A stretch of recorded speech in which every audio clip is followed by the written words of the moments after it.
listeners. Welcome to Tech Policy Grind, a project of the Internet Law and Policy Foundry. My name is Emory Roane, and today should be a treat for privacy nerds out there. This is another conversation brought to you from the floor of State of the Net 2019, an internet policy conference held each year in Washington, D.C. that I attended just a few weeks ago. This is an interview, or really a privacy advocates react to State of the Net, with regular co-host Joe Jerome of the Center for Democracy and Technology and Lee Tien, senior staff attorney at the Electronic Frontier Foundation. Together, we have a fairly wonky dive into some of the updates and confusion in the California Consumer Privacy Act, and some really interesting discussion about the role predictability should play in policy.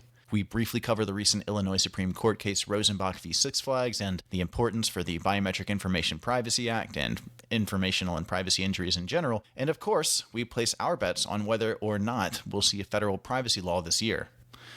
Honestly, it was a real pleasure for me to get to talk to Lee and bring you along for the conversation. Lee is someone who I aspire to be like. He is a brilliant speaker and an expert in all the coolest areas of law. If you like this, and I hope you do, let us know and follow us on Twitter at Tech Policy Grind. With nothing else to introduce, I hope you enjoy this conversation with Lee Tien at State of the Net 2019.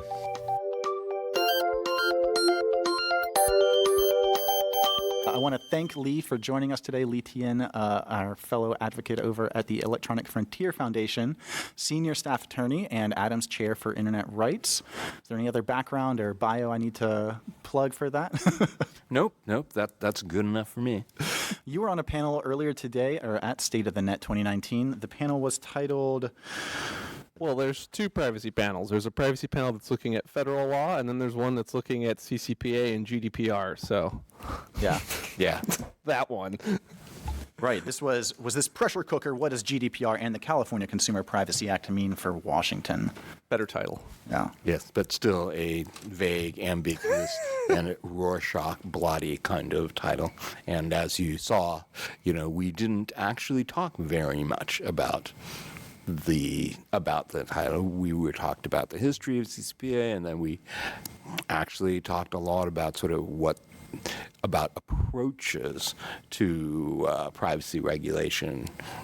I don't think any of us were particularly expert on GDPR issues, so it was actually sort of difficult to get anything going there. I mean, one of the things that I actually wanted to talk about, and I actually wanted to try to get folks on the panel to react to, were aspects of the GDPR, how it's not like California, but less about the substantive stuff and more about the procedural and enforcement part, because, I think people tend to look at privacy statutes and just go straight to what's the rule.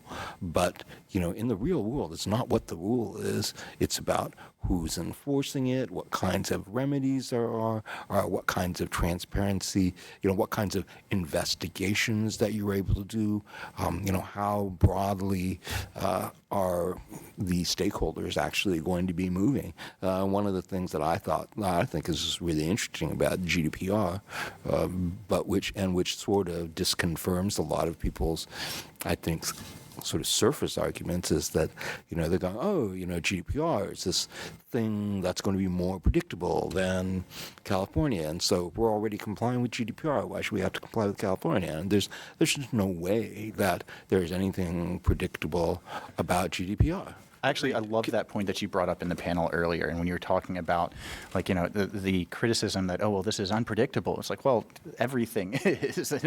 What do you expect to be, you said something earlier in the panel that I thought was really interesting and succinct. I tried to type it down. I don't think I finished the statement. So maybe you can help me out here. But you said that it's one thing to talk economically about the issue, and it's another to appreciate the sort of practical reality that consumers have many more issues with this industry than just the sort of economic decisions.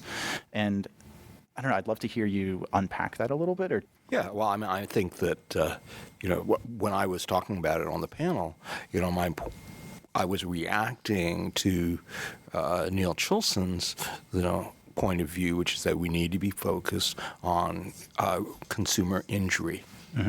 And And then the way that I think a lot of the folks who are more economically inclined, then they want to try to figure out how do you quantify that level of consumer injury, consumer harm, and balance it against the, potential benefits. And, I am not an economist, and I don't want to denigrate economics as a discipline because I think it's really, really useful, but it is not the only way to look at things.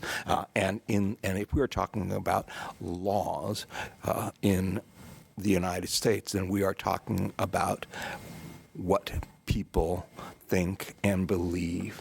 What do they want to have happen? And it may not be able to, you may not be able to translate that into an economic harm. It may be something as simple as, and it's ironic because the companies have always harped on trust. And I think we're seeing now what they didn't want to have happen when they were talking trust is like, oh, we have a trust problem. Yeah. You can deny that, but if you've been talking about trust and people don't trust you anymore, then there is a problem and one of the reactions is we need some sort of stronger privacy regulation so that we have a reason to trust, or as, one of my not favorite presidents used to say, trust but verify, right? And how are we going to do that? And one of the things that I like about GDPR is precisely that it authorizes the DPAs to do a lot of potential investigations. It also creates these accountability obligations. Now, people might argue that's too expensive and burdensome on the companies. I think we can have a debate about what level of that needs to happen, but I think it's very, very clear that one of the problems that consumers have is they don't know, and they don't know how they would know what is happening with their data, and we need to address that. And I don't think that there is any kind of simple economic analysis to really get us to that point. You need the political process. And so the fact is that the sort of the unpredictability, the kinds of debates we're having, the ambiguity in the words, they're not, in one sense, they're a bug. They're also a feature. Yeah, absolutely. This is reasonable the way expectation of privacy. We figure out what we really think is by trying. If you are trying, it's like trying to write a novel all in one sitting. You can't do that. You have to go through multiple drafts. So no one's saying that this thing is perfect, that this is just, we're just going to invent something out of whole cloth that's going to work. We don't know. This is the real world, and it's changing all the time. Amen. I have so many different reactions to some of the things you said. I always think, and I think I'm supposed to be the more industry-friendly person of the three of us talking right now, but I guess I'm sort of struck by the fact that industry players seem to think that a law is going to provide clarity. I mean, I don't know if you're following what's happening in Illinois with BIPA and the really awesome Supreme Court decision a few weeks ago. Well, yeah. No, let's unpack that. Wait, we've got an opportunity to talk about this case. So I don't know if we need to unpack it, but I guess I just want to talk about how we're a litigious society. For people who don't know, BIPA was a law passed 10 years ago. A lot of people, there's, a lot of ambiguity. It's probably not the most perfectly drafted law. There weren't a lot of court cases on it for as far as I could tell. And for a long time, we've been waiting for an interpretation of what the law actually meant. And I think, to Neil Chilson's point about harm, companies were starting to say, you don't have standing to sue under this law because what's the harm? Even if we're violating the law, we're not doing anything with your biometrics. And I think the Illinois Supreme Court sort of slapped that down to say, no, you have a vested interest in the protections of this law. And I think equally important, the Illinois Supreme Court said the Illinois legislature wrote this law, and the way that they saw it, a violation, so-called technical violations, were sufficient to trigger litigation under the law.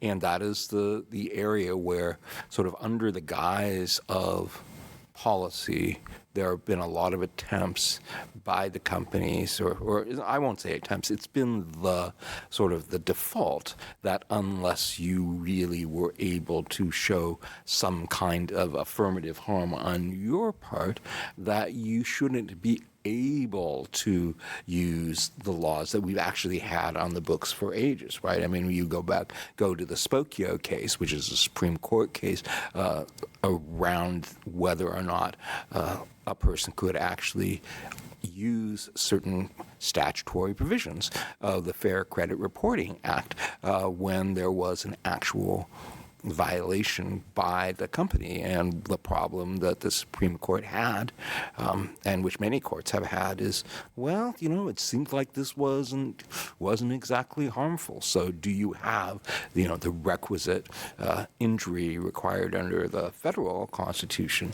That standing issue gets very sort of almost becomes a thing unto itself, but where it really has bite is if you think that you actually have to show harm, then the vast majority of privacy violations would never actually support any kind of litigation, any kind of redress. So, and the example that I always use is the idea that you shouldn't listen in on somebody's private conversation.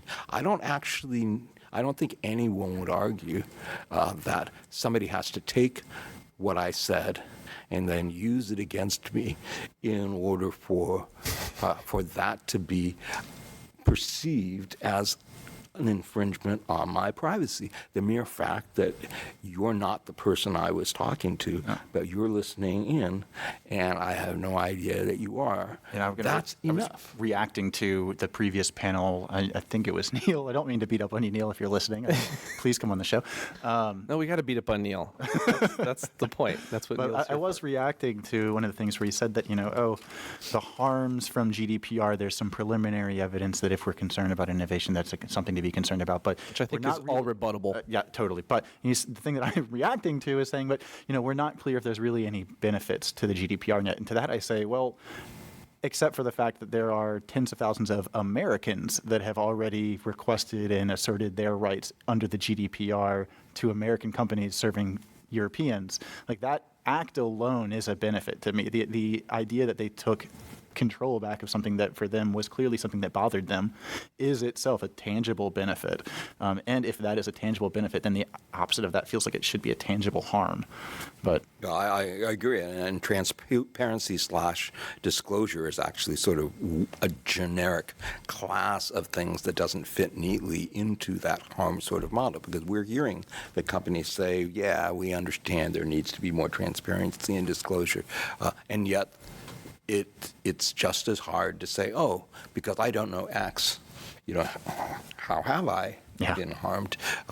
In order to try to even work that into the harm model, you have to really begin to think in terms of what level of knowledge do consumers have? What level of knowledge do we think that consumers should have? And that's actually going to end up being sort of dependent on, a lot of different things. We're not, I don't think that anyone's going to say that these things can be definitively construed. It's actually always going to be a work in progress. But I think we have to bite that bullet and say, yeah, we're just going to be working on all the time. The idea that we're going to have the perfect law and then we don't have to do anything else with it, well, that does not seem that's not plausible, and it doesn't fit any reality that I've ever seen. So can I ask, since I have both of you here, and it's something I'm very interested in, I'm curious that you seem to sort of endorse accountability and then this notion of trust but verify. How does that work in the California Consumer Protection Act with regards to the non-discrimination provisions and the financial incentives? I mean, in your ideal universe, what do you want companies to do? Because it seems like those provisions are basically asking companies to do balancing tests. And, do we think companies are ever going to will the incentives and the stars ever align for them to do a balancing test that puts the consumer first? And once they've done that balancing test, what position is the California Attorney General ever going to be in to assess that rigorously? Well, this is actually why, when I was on the panel, one of the things I was comparing between GDPR and CCPA is the express granting of powers to investigate and powers to require information and reporting from the companies. I mean, I think that one of the things that was under theorized and under implemented in the CCPA was how do you get to a violation? How do you get to make your case? Those are things that the GDPR definitely did, think about. And indeed, there's even a provision of GDPR that, says that the DPAs have to be independent, and depending on how you read that, that implies some level of, say, security for their budgets vis-a-vis potential threats from the legislature to unfund or defund them, and because we have to recognize that all of these things can affect the way that that things get enforced. But I mean, knowledge for the AG's office is. Right now, it's going to be hard to come by, and they need more people even to process. And I think the same is true at the federal level. Yeah, I think that's an incredibly thorny issue, and if I had to put my finger on the thorniest issue of CalCPA, that would be it. I don't have the right proposal. I mean, I think that in my ideal world where I could just, point my finger and something magically happens, I think that ideally, the discrimination provision in CCPA. This year, by the way, I've gotten off of that hill. I've died on it's the CCPA. Everyone, I'm sorry.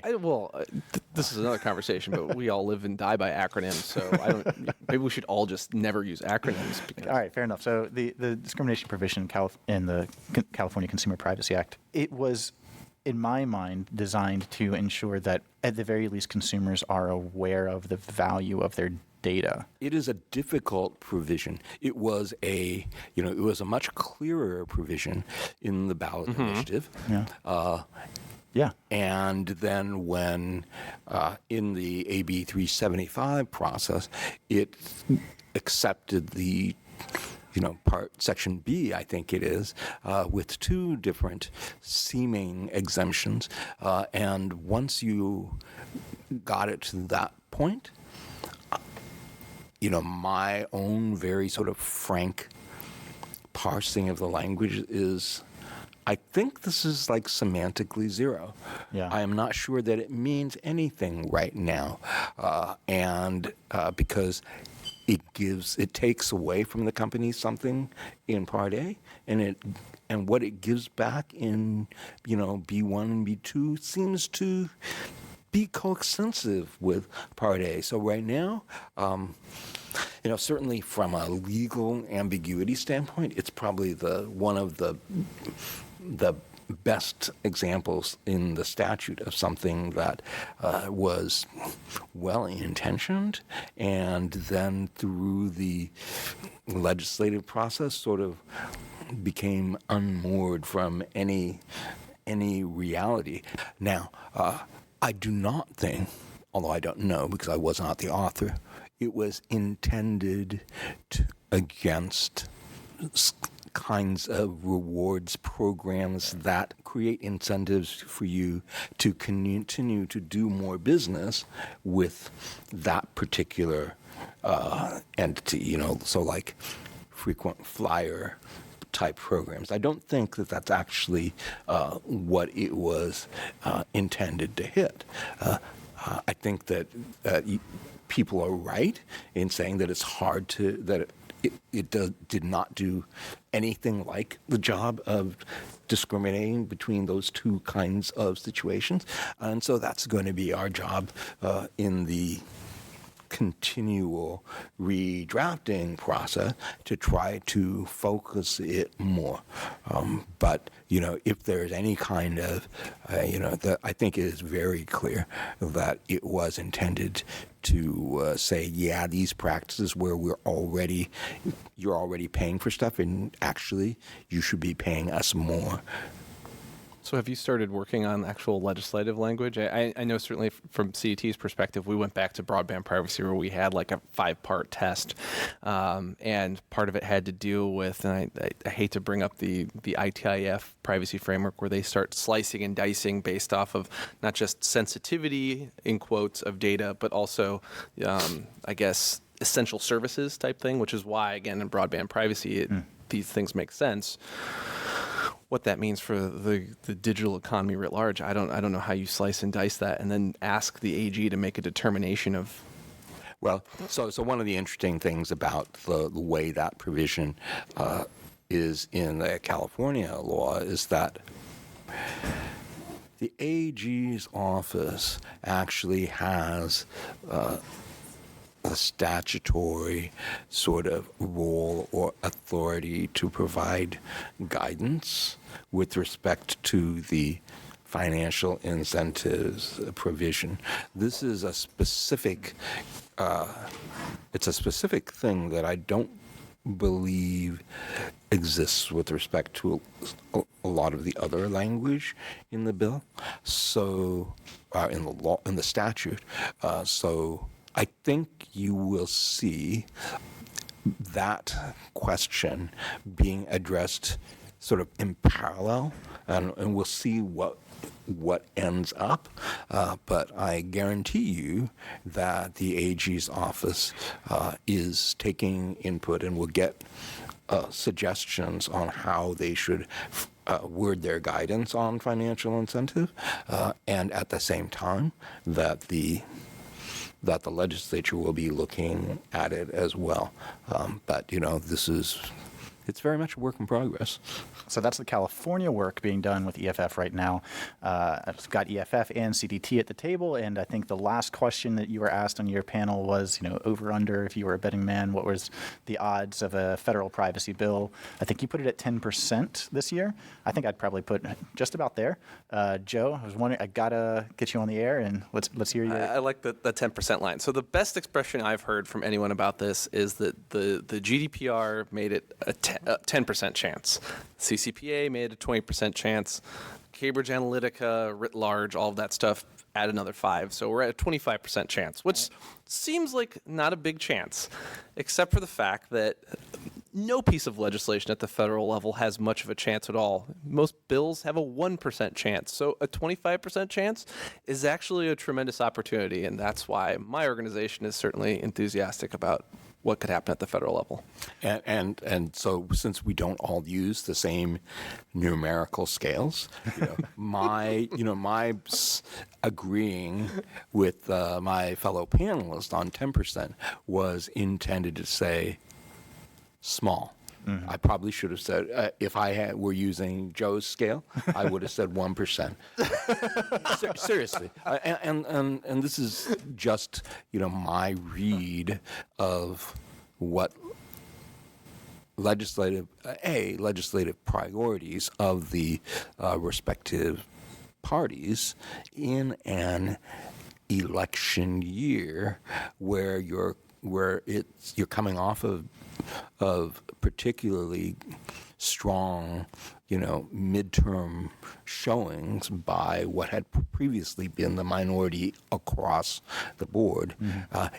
I think that it means the temperature of Congress in general for legislation is going to be, it's going to be hard to do anything with the level of sort of stakes in the ground, because what we saw before the midterms was a lot of folks going, well, that might be good, but I can't give so-and-so a win, right? We want to beat them. We want to take them out. And so playing nice in a regular legislative way is just giving them things to talk about. We don't want to do that. We're going to deny them the opportunity to say, hey, I can get things done. So that's, as an overall level, I think it's very low. And then second, it is a hard issue, right? And I think that in these circumstances, your best chances to pass something are going to be things that that aren't hard and controversial. If the legislators, they might start with something like, "Oh, we preempt," and then somebody makes them realize, oh, preemption's actually not very easy. There's a lot of hard things. They can either say, all right, we'll get into that and work really hard, or they can say, maybe we'll find some other sandbox to play in because this one is not worth it. And so because I think privacy is hard, because we're dealing with moving targets both internationally and in the States, I think it's going to be very, very difficult for the various stakeholders to find a sweet spot around which they could even in principle agree, which is, I think, going to just make it kind of like, I don't want to go there in the first place. If it were different, if you had something that had to move, then no matter how complicated it is, they would have an incentive to deal with it. Although even in those situations, we can see them kicking cans down the road. But I feel like the privacy legislation is eminently kicked down the roadable. Well, I would have asked you to go into your preemption discussion, or a little bit of the preemption discussion. You had an excellent quote on the panel earlier about, or not quote, I guess, but a point about the preemption and the different kinds of preemption that we can have. Not all preemption is created equal, and there are certain situations where we preempt in some ways, but not allow states to improve in others. But since it's not even relevant to the next year's discussion, I think that we can move on to shift into a slightly different gear, which is a huge part of the show is trying to get folks that are interested in this and not in the field yet into the field and trying to inform and make better advocates in the future. I know that for a lot of the folks that we talk to in the advocacy world, a lot of our listeners just don't even know that job exists, don't even know that the organization exists, but you guys are a little different. The EFF does have, I think, a great reputation for very good reasons, and there are a lot of young people that are coming out of college that know, hey, I want to go into advocacy, I want to work at this organization, I want to fight the good fight here. I would love to hear what sort of advice or even thoughts or reactions you have to that group of people, and what do you suggest to the young person trying to get into advocacy, and specifically, I guess, even getting to the Electronic Frontier Foundation? Is that the target that they should be shooting for, or is there other organizations they should be? How do we get your job, Lee? I don't want you. I really, obviously, there are not enough privacy and civil liberties advocates in the world, and not in the United States, and we need more. Unfortunately, we can't hire all of them infinitely, and I'm not sure we'd actually, want to. There are so many different places now for our issues. I think one of the things that, we're a little stunned sometimes by how we continue to grow, and how, from a legislative and policy perspective, I have seen our docket of issues just expand insanely. I have to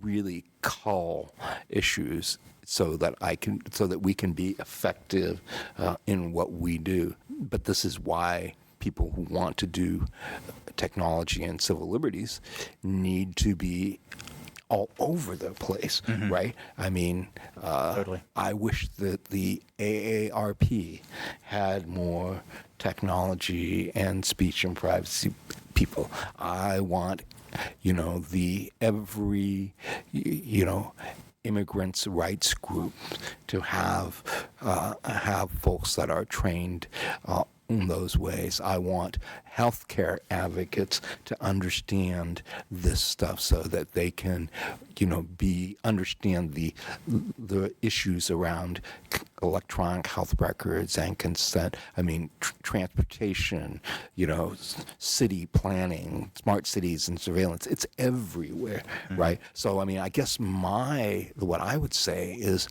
if this is what you want to work on, there are a gazillion places where you can actually do the good work, and it's And because of the way that technology and technology vendor companies are hitting every level of government, are hitting every level of society, there's a place for you to contribute, whether it's at the city level, at the county level, in government, as a watchdog group, as a gadfly group. That's, we watched in, the city of Oakland when the Domain Awareness Center came into being. These were, funds for local surveillance, for port security, that were going to swallow up the entire huge swaths of the city, but not, say, the really rich and elite places, but a lot of the places where there was,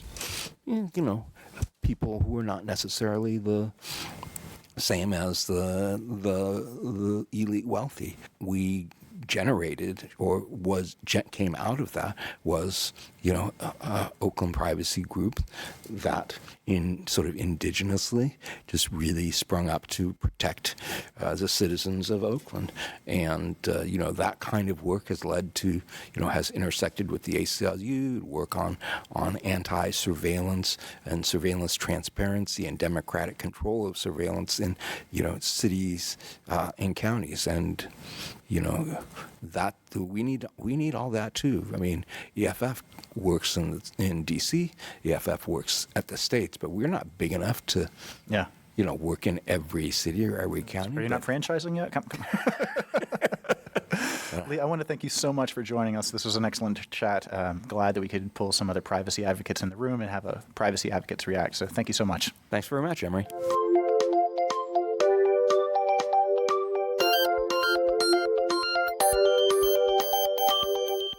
This has been an episode of Tech Policy Grind, a podcast from the Internet Law and Policy Foundry. We're a collection of early career professionals paving the way in the tech policy world, and we really hope you enjoyed the show. If you like what you just heard, it would be a huge help and mean a lot to us if you could head over to iTunes and leave a rating and a review. If you don't have iTunes, maybe just share the show with a friend. We want to thank Ali Sternberg for producing the intro and outro music for the show, and thank you all for listening. So, until next time, thanks.